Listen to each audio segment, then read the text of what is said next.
حصّلة رمضان 2024 شيء أساسي في تجهيزات رمضان 2024.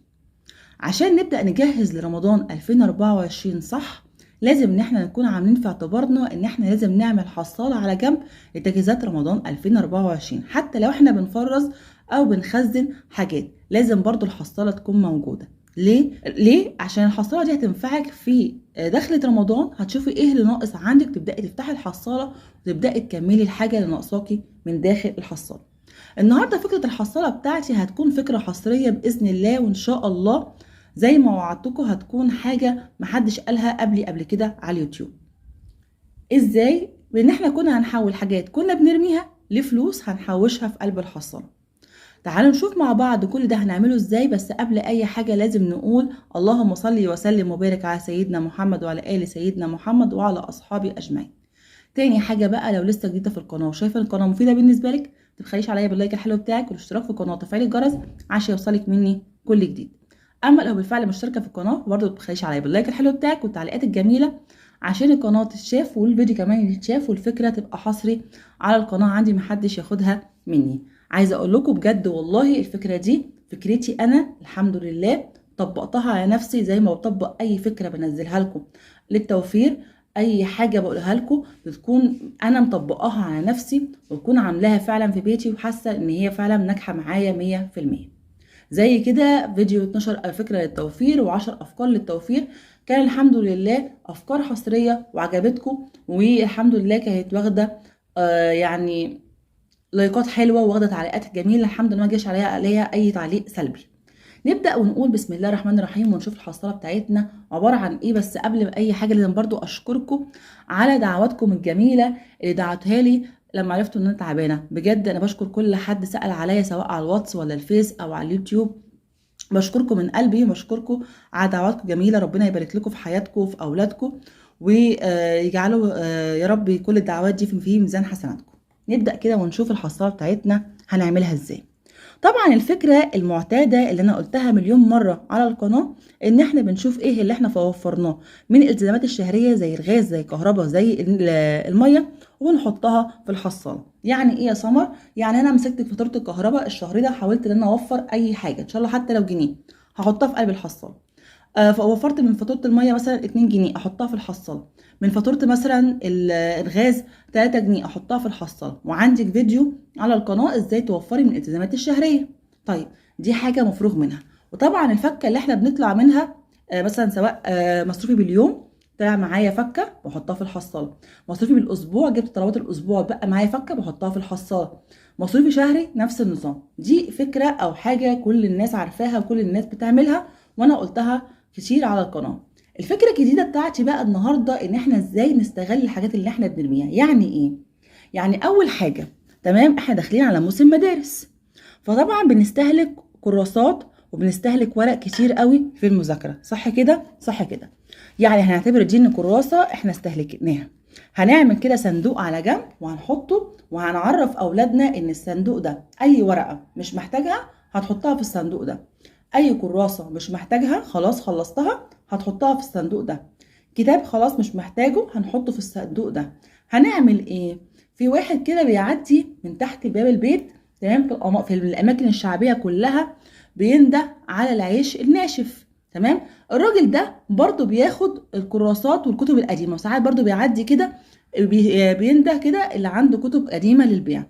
ما بيشتريش الكتب بس، بيشتري ورق، بيشتري الكراسات، بيشتري الكتب كمان القديمه. اي حاجه عندك فيها ورق بتبداي تحوشيها، الكيلو بتاعها حوالي 4 جنيه او 5 جنيه، تمام. يعني في ناس بتشتريه بتشتريه ب4 وفي ناس بتشتريه ب5. والله انت وشطارتك، سواء 4 سواء 5 دي حاجات انت كنت بترميها حولتيها لفلوس دخلتيها داخل الحصالة. دي اول فكرة، تمام. طيب تاني فكرة بقى، تعالي كده نبدأ ونوسع كده لنفسنا. دي ازازة ايه؟ خل. كذلك الامر ازايز الزيت، علب الكريم بتاعت الشعر، ازايز الشامبو. الحاجات دي كلها متوفرة في كل بيت اهي، تمام. الحاجات دي كلها متوفرة عندنا في ايه؟ في البيوت. بنعمل بيها ايه يا سمر؟ ببدأ ان انا برضو بعمل كده زي سبت كده، سبت غسيل قديم عندي، كرتونه قديمه، اي حاجه كده قديمه بحب ان انا احط فيها الحاجات دي. الحاجات دي بعلم اولادي وزوجي واي حد موجود في البيت، الحاجات دي ما بتترميش، الحاجات دي كنز موجود في البيت، كنز، والله العظيم كنز. عايزه اقولك ان وزن العلبه دي 100 جرام، ووزن العلبه دي نفس النظام حوالي 100 جرام، يعني 10 علب من دول بكيلو. الكيلو بيتباع بكام؟ بيتباع من 7 ل 8 جنيه، في ناس بتشتريه ب7 وناس بتشتريه ب 8 جنيه. كذلك الامر الازايز بتاعت الخل، ازايز الزيت، ازايز الحاجه ساقعه، اي حاجه فيها بلاستيك عندك، تمام؟ انت مثلا علب الحلاوه، علب الجبنه، اي كراكيب عندك بلاستيك، لعب قديمه بتاعت اولادك مكسره، حوشي الحاجات دي كلها وبتبداي برضو تبيعيها لنفس الراجل اللي بيشتري الكتب. برضو تساليه ممكن ياخد منك الحاجات دي، بياخدها بكام يا سمر؟ ب 8 جنيه او ب 7 جنيه الكيلو. هتلاقي برضو لو انت في منطقه شعبيه ناس بتلم حاجات اللي هي بتاعت الخرده، تمام؟ بتساليهم بتشتري الازايز بكام، بيقول لك سعر الايه الازايز قد ايه، بتحوشيهم وبتروحي توزنيهم عنده وبتبيعيهم بالكيلو. اصبح ان احنا هنا حولنا حاجات كنا بنرميها فاعزكم الله في الكمامه، تمام، نحول لها لايه؟ لفلوس دخلناها داخل الحصاله. يبقى انا هنا حوشت من غير ما المس الميزانيه بتاعتي ولا المس مصروف البيت. يبقى من الكتب القديمه او الكراسات القديمه او الورق القديم عندي بحوشه، ما بيترماش، في صندوق كده منظم، تمام، محطوط في اوضه الاولاد عشان اعرف اخد منهم الحاجه عشان خاطر ابيعها. وصندوق تاني ممكن يتحط في المطبخ في بلكونه صغيره، تمام، لو انت في مساكن شعبيه، في اي مكان كده، ركن كده بيكون متداري يكون شكله نظيف، بحط فيه الحاجات ديت اللي هي البلاستيكات دي، وببدا ارميها. كذلك الامر علب السمنه، مش احنا بنسمع على الفيسبوك ان كيلو الكنز بقى بيشافى ب 100 جنيه والحاجات دي بقت يعني غاليه؟ نفس النظام، فكره الكنز هي فكره العلب بتاعه السمنه، علب التونه، علبة كنز، الحاجات دي برضو بنحطها في باسكت على جنب او في علبة على جنب، اول ما بنحوشها مثلا بتعمل حوالي كيلو، بنروح عند الراجل بنوزنها وبنبيعها وبناخد مكانها فلوس. ايه بقى الفكرة التالتة؟ بجيب برضو ازايز كده فاضية شبه دي وابدأ ان انا احوش فيها الزيت المستعمل عندي، الزيت اللي طالع مثلا من تحمير البطاطس، تحمير البتنجان، تحمير السمك، طب خلاص الزيت بتاعي اسود مش هينفع ان انا اقلي فيه، ببدأ ان انا اصفيه واعبيه في اي ازازه عندي. بعمل بيه ايه؟ طبعا احنا سمعنا ان في ناس كتير قوي بتاخد الزيت ده بيعملوا اعاده تدوير ويرجعوا يبيعوه تاني. طب احنا مش هنبيعه للناس اللي بتلف تشتري الزيت، هنبيعه لمين يا سمر؟ هنبيعه لبتوع الصابون. انا عندي هنا واحد بتاع صابون في الشارع عندي بيشتري الزيت، كاتب كده عنده ان هو بيشتري الزيت المستعمل. لما سالته قال لي انا بحوله لصابون، بدخله في صابون بيعمل منه الصابون اللي هو البلدي، تمام. طيب الكيلو بكام يا سمر؟ الكيلو ب 13 جنيه. هو ممكن يديكي مكانه منظفات، يبقى انا هاخد حق المنظفات اللي كنت هشتريها واحطها في قلب الحصاله، تمام، واجيب مكان الزيت منظفات، تمام. يا اما اقول له لا انا مش عايزه منظفات، انا عايزه فلوس، واخدها برده واحطها في قلب الحصاله. يبقى انا عندي كام حاجه، تمام، استغلتها بدل ما كنت هرميها ودخلتها في الحصاله. الكتب القديمه والكراسات والورق، الازايز بلاستيك، تمام، سواء بتاعت الشامبو، كريم، اي حاجه عندي بلاستيك، علب السمنه القديمه والتونه والحاجات دي كلها، ببدا برضو ان انا نفس النظام اشيلها وابيعها. بس قبل ما بشيلها عشان ما تكونش عندي نمل ولا صراصير ولا الحاجات الحشرات دي كلها، باخدها تحت الحنفيه كده شطفه، تمام، بحيث ان انا انزل بواقي السمنه، انزل بواقي التونه، انزل بواقي الحاجه الساقعه لو في الكنز، بحيث ان انا لما اشيلها تكون منشله نظيفه، فما تحمليش لا نمل ولا تعمل لي اي حشرات في المطبخ عندي وما تاذيليش الدنيا، تمام. ادي كده العيش مثلا الناشف، بواقي العيش في لقم كده ساعات بتتبقى من الاولاد، ممكن برضو اللي احنا نحطها كده على صينيه تنشف ونبيعها برضو للراجل اللي بيعدي تحت البيت. يبقى انا بواقي العيش برضو استغلتها، بواقي الزيت، البلاستيك اللي عندي في البيت بدل ما ارميه، الصفايح اللي عندي، كل دي بحطها في قلب الحصاله. طيب عملنا كده الحصاله بالنفيش ووفرنا ودبرنا فيها من غير ما نضغط على الميزانيه ومن غير ما نلمس كمان مصروف البيت. طب دي في الاماكن الشعبيه الناس بتعدي وبتلف عشان خاطر تاخد الحاجات دي، او في اماكن ممكن انا ابيعها. طب انا مش في اماكن شعبيه، عايزه ابيع الحاجات دي، هبيعها ازاي؟ حضرتك هتبحثي على فيسبوك او على جوجل على الاماكن اللي بتاخد منك الحاجات دي. يعني مثلا في شركات كتيره، تمام. شركات زيوت برضو بتاخد الزيت المستعمل وبتحولها لك لخزين، بتستبدلها لك برز ومكرونه وسكر وحاجات زي كده، وهم بيدخلوها في حاجات تانية غير اعاده التدوير، تبقى شركات كبيره ومعروفه. طيب ممكن ان انا يعني ابدلها بمنتجات شبه دي، وحق المنتجات اللي انا كنت هشتريها ديت احطها في قلب الحصاله. نفس الشركه دي اللي بتاخد الزيت والحاجات دي كلها ممكن اسالها برضو عن البلاستيك اللي عندي وعلى بواقي الورق اللي عندي، وهم برضو بيدلوني على شركات تانية وبيعرفوني، او ابحث برضو على الفيسبوك على اماكن شركات بتاخد الحاجات دي، وابدا ان انا احوش الحاجات دي، وابدا ان انا اتصل بيهم وهم يجوا ياخدوها مني. يبقى انا كده حوشت ودبرت ووفرت من حاجات كنا بنرميها. بس الفيديو اساسي للمناطق الشعبيه، هتلاقي ناس كتيره قوي في المناطق الشعبيه بياخدوا الحاجات دي منك. هتلاقي راجل اللي بيعدي مثلا تحت باب البيت اللي بيقول مثلا اي حاجه قديمه للبيع، بتطلعي تساليه عندي كتب قديمه تشتريها؟ من العيب ولا حرام؟ عندي ازايز مثلا فاضيه بلاستيك تشتريها؟ عندي بواقي زيت تاخده؟ الحاجات دي كلها احنا بنسالها، بنسال الراجل وبنشوف لو هو كده بيعدي خلاص عليكي كل فتره، هو بيبقى عارف ان انت بتحوشي الحاجات دي، وبيبدا كل فتره يعدي عليكي يشوف ايه اللي عندك وبياخده. ان شاء الله حتى لو نص كيلو بنص كيلو، كيلو بكيلو، مش لازم تحوشي كميات كبيره. انا عن نفسي اول ما بكمل الكيلو بستغنى على طول عنه عشان ما يعمليش كركبه عندي في البيت. طيب نيجي بقى للحصاله القمر ديت، هنعمل منها ايه يا سمر؟ احنا قلنا في تجهيزات رمضان اللي فاتت ان احنا هنعمل حصالتين، حصاله لتجهيزات رمضان وحصاله لللبس العيد. حصاله تجهيزات رمضان هنجيب حصالتين، تمام، او علبتين او بطرمانين، اي حاجه انت عايزه تحوشي فيها. ان شاء الله ممكن نعمل علبه كريم شبه كده ونفتحها كده من النص ونحوش فيها، او نفتحها كده ونحوش فيها من جوه، تمام، بدل برضو الحصاله ممكن نستغلها بدل كان الحصاله. طيب هحوش في دي ازاي؟ مثلا هنعتبر ان احنا دول حصالتين، ودي ازاي؟ لو هحط هنا مثلا الفضه، تمام، اللي هي بقى عندي مثلا بعت الكيلو مثلا ازايز ب 8 جنيه، خلاص هحط 3 جنيه هنا و5 جنيه هنا، يبقى انا هنا حوشت في تجهيزات رمضان حطيت 3 جنيه وهنا حطيت 5 جنيه، وهبدا اكتب انا حطيت هنا 3 جنيه وحطيت هنا 5 جنيه. هاجي مثلا بعت الكيلو مثلا كتب مثلا ب4 جنيه، هحط 2 جنيه هنا و2 جنيه هنا، واكتب هنا واكتب هنا. بعت مثلا كيلو عيش نفس النظام، بعت كيلو زيت نفس النظام. يبقى انا بقسم الفلوس على طول على حاجتين، بحط القليل هنا والكتير هنا، القليل لتجهيزات رمضان وكتير للبس العيد. باجي على دخلة رمضان شوف ايه اللي ناقص عندي من خضار من فاكهة من خزين من اي حاجة انا عايزة اجيبها، وابدا افتح الحصالة بتاعتي واشتريها زي ما عملت في سنة من السنين. كان دخلة رمضان خلاص وكانت الحاجة لسه رخيصة، لقيت نفسي محوشه 100 جنيه، نزلت جبت برتقال وليمون وفلفل وبزله وسبانخ وقلقاس، والله مليت البيت بحوالي 100 جنيه من الخضار وفرسته لرمضان من غير ما اضغط على الميزانيه من الفضه اللي انا محوشاها. هاجي برضو على دخلة العيد واشوف الحصاله دي او العلبه التانية اللي انا محوشه فيها فلوس قد ايه، واطلعها وابدا ان انا اكمل عليها واجيب لبس العيد، اجيب مفرش جديد مثلا لترابيزه، اجيب اي حاجه جديده انا عايزه اجيبها للعيد للبيت، مش شرط لبس العيد. تمام، دي كانت الفكره بتاعتي النهارده. طيب سمر، انا بشوف على الفيسبوك حصلت ال100 يوم، حصلت ال20 يوم، حصلت مش عارفه ايه، ومش عارفه امشي ولا فكره من دول، انا مصروفي باليوم ومش بعرف امشي.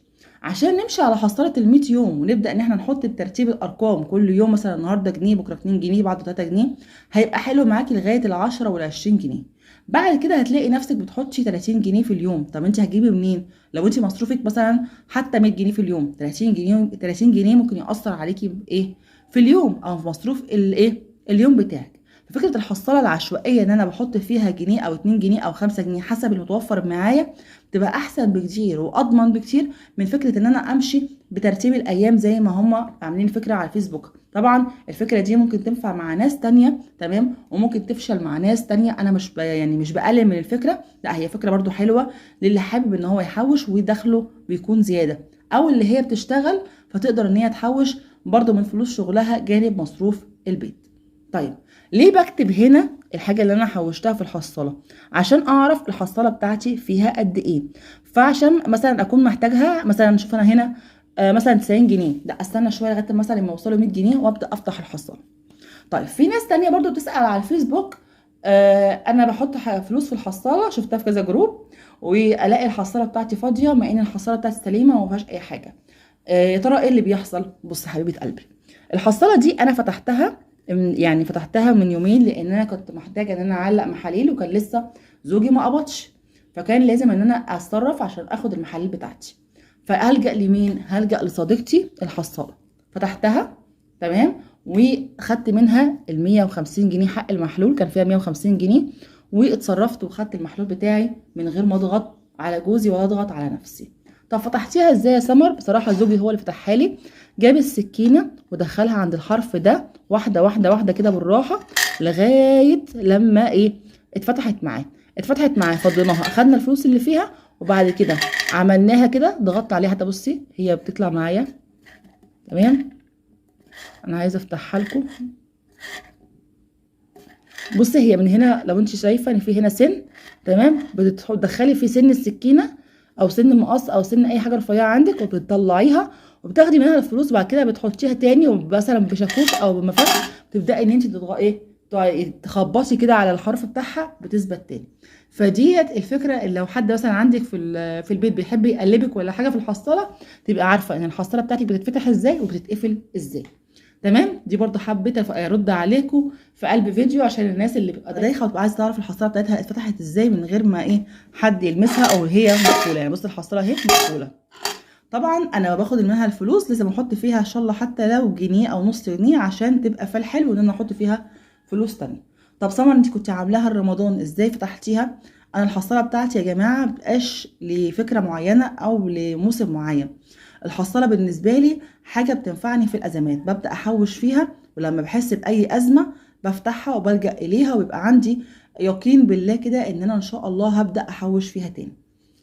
بس اول ما ببدا فيها لتجهيزات رمضان ببدا ان انا اعمل يعني حصاله للطوارئ، حصاله لرمضان، حصاله للبس العيد، كذا حصاله يا سمر، كذا حصاله، بحيث ان انا بلجأ لحصاله الطوارئ بس لما اكون محتاجه فلوس، وبخلي تجهيزات رمضان ولبس العيد دي على جنب.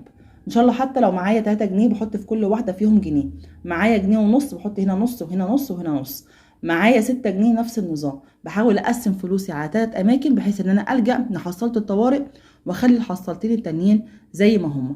طب بدات تجهيزات رمضان يا سمر؟ بالفعل لسه انا ما بداتش اي حاجه وما شلتش اي حاجه. انا نزلت لكم الافكار كلها بتاعت تجهيزات رمضان، يعني الفكره الاولانيه الخطه رمضان وحصاله رمضان، عشان حبايبي اللي عايزين يبداوا يجهزوا من دلوقتي ويبداوا يستعدوا من دلوقتي. انا ان شاء الله عندي يقين بربنا كبير جدا ان انا مع بدايه شهر 10 هبدا ان انا الم نفسي وابدا ان انا اجهز واعوض الشهرين اللي هو شهر 8 وشهر 9 باذن الله. كده انا خلصت معاكم الفكره بتاعتي بتاعت الحصاله النهارده، يا رب تكون افادتكم. عايزه اقول لك كمان لو انت مش عايزه تبيعي الزيت ومستحرمه تبيعي الزيت وخايفه ان هم يعملوا له اعاده تدوير، في فكره تانية برضو انك انت تحولي الزيت ده لفلوس. ازاي؟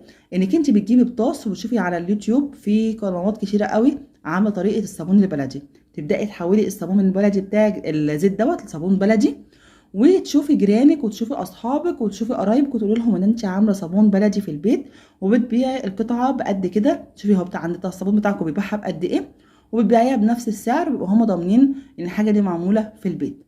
تبداي ان انت تبيعيها وبحق الصابون اللي انت بعتيه برضه هتحطيه في قلب الحصاله. يبقى انا كده اديتك كل الافكار للزيت المستعمل اللي عندك ازاي تستغليه، بدل ما ترميه كده في الحوض لا، يبقى اما هنبيعه لبتاع المنظفات اللي عندنا في الشارع، يا اما هنبيعه لشركه تكون محترمه من على الفيسبوك او من على جوجل، هنكلمها وتحولها لنا بمنتجات تمام، او تحولها لنا بفلوس ونحط فلوسها في الحصاله، يا اما هنحوله احنا لصابون في البيت ونبيعه ونحول فلوسه برضو ونحطها في قلب الحصاله. كده خلصت معاكم الفكره بتاعتي النهارده. كده انا خلصت معاكم الفكره بتاعتي النهارده، يا رب اكون افدتكم ان شاء الله حتى لو بمعلومه بسيطه، ولو استفدتي بمعلومه بسيطه متبخليش عليا باللايك الحلو بتاعك والاشتراك في قناه وتفعيل الجرس والكومنتات الجميله. ولو شايفه ان الفكره دي اول مره تسمعيها على اليوتيوب متبخليش عليا بالشير كتير عشان الناس تشوف الفيديو بتاعي وعشان القناه تكبر بيكم والفيديو كمان يكبر بيكم. اشوفكم على خير ان شاء الله فيديو جديد، والسلام عليكم ورحمه الله وبركاته.